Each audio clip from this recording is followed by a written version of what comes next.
তার স্বামী হিন্দার স্বামী তিনি বললেন, ও আমার বিবি, চলো আজকে আমরা এই বাগানের ভিতরে এত সুন্দর একটা প্রাসাদ মেহমানখানা বানিয়েছে, অনেক দূর থেকে আমাদের যাওয়া নাই, চলো আজকে কোনো মেহমান নেই, আজকে আমরা দুজনে দুপুরে আমরা দুজনে ওখানে ঘুমাবো, গল্প করব। এবার বিবি বলেন, ঠিক আছে চলেন স্বামী। এবার তখন তারা চলে গেলেন। এবার যখন দুপুরের সময় কিছুক্ষণ পর তিনি কি করলেন, বিবি হিন্দা ঘুমিয়ে আছে। এবার ঘুমানোর সময় তিনি বাড়ি থেকে চলে গেলেন অন্য কোনো জায়গায়। সবাই বিকাল ভাত এরকম সময়, এমন সময় তিনি বাড়িতে নাই, চলে গেলেন। হিন্দা কিন্তু ঘুমিয়ে আছে।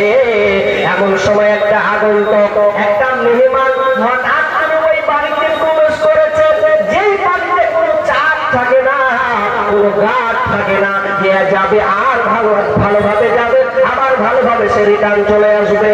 এই হিন্দা যখন হিন্দা শুয়ে